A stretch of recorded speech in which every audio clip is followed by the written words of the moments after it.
More than any other name across any entertainment medium, Marvel is the one that's flying the highest. This is a statement that's been true for some years now and most likely for years to come. A lot of that is down to the meteoric rise in popularity of their Marvel Cinematic Universe, and now that's bleeding into video games.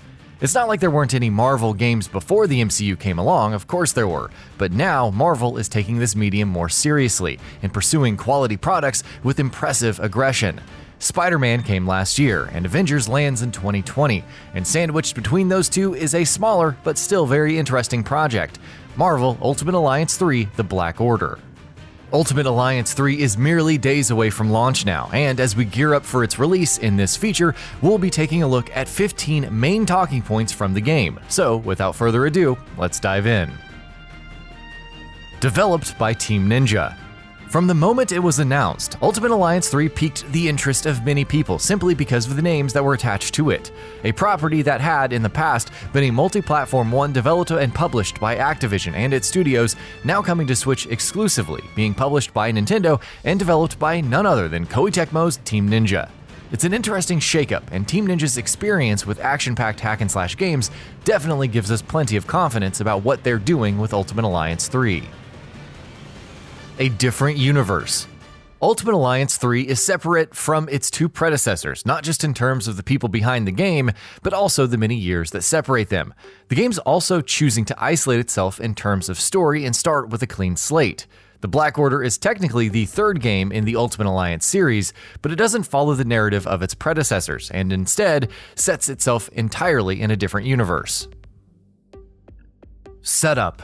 So what is the story here? Well, it's an original Marvel story, of course, and doesn't adapt to any of the comics or the films, but it still has shades of the MCU in there.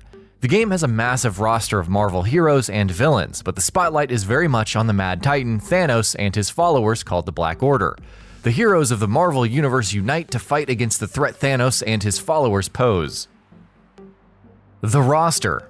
As mentioned, the roster of playable characters in Ultimate Alliance 3 is absolutely massive and pulls in characters from all corners of this giant fictional universe. The likes of Captain America, Iron Man, Thor, Hulk, Black Panther, Spider-Man, both Peter Parker and Miles Morales, Spider-Gwen, Hawkeye, Wolverine, Luke Cage, Iron Fist, Daredevil, Venom, Storm, Ghost Rider, Magneto, Groot, Rocket Raccoon, Drax the Destroyer, Doctor Strange, and many, many, many more are included. Bosses. And what about the baddies that you'll be squaring off against? Well, that lineup is also very impressive and varied. The likes of Thanos, of course, Ultron, Juggernaut, Loki, Red Skull, Ronan the Accuser, Bullseye, Sandman, Dr. Octopus, Dormammu, Electro, Green Goblin, Kingpin, Mysterio, and Nebula have all been confirmed, among many others. Other characters. But it's not all about playable characters or bosses. Ultimate Alliance 3 features an all-star cast of Marvel heroes and villains, and many characters are going to be featured as NPCs. This includes, but is not limited to, the likes of Beast, Colossus, Vision, the Winter Soldier, Cyclops, Jessica Jones, Nick Fury, Lockjaw, Professor X, Valkyrie, and many others. Costumes.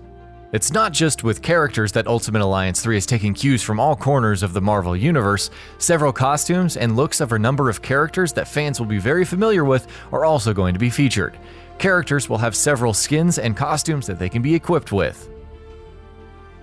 Co-op. Ultimate Alliance 3 is designed first and foremost as a co-op experience, though you're not bound to it if that's not what you're after. Up to 4 players team up together in drop-in, drop-out co-op, which can be done both locally and online. When playing locally, it will feature Joy-Con support as well. Combat. Combat has been the bread and butter of Ultimate Alliance games in the past, and that much is not going to change. It's going to be gleefully, gloriously button-mashy. For once, that's actually a good thing.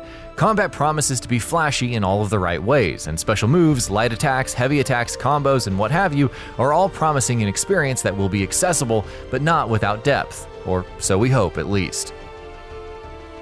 Combos. Ultimate Alliance 3's combat will introduce some complexity with its combos. Attacks will be categorized based on their elemental types, and these elements can mix and match with each other to create great combo effects.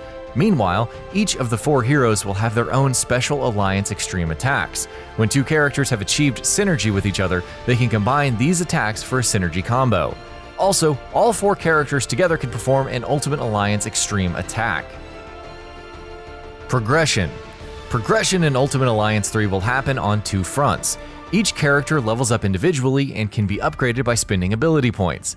Meanwhile, there's also the Alliance Enhancement system, which will apply to your entire team as a whole.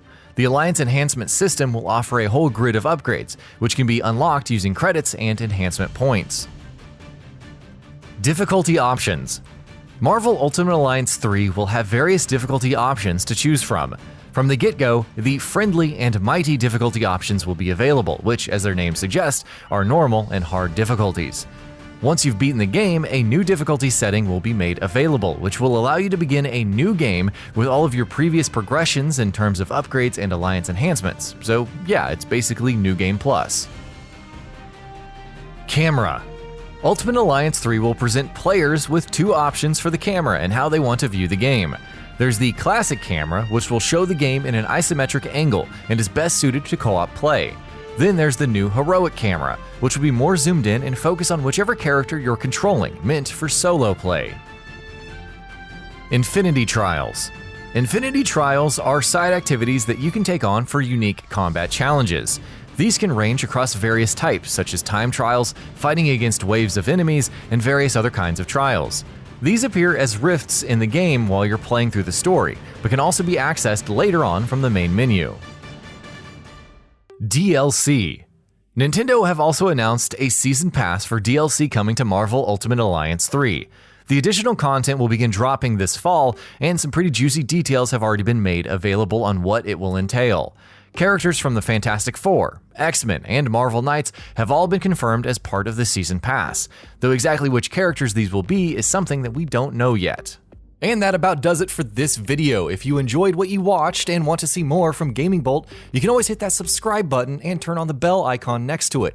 That way you will never miss any of our videos.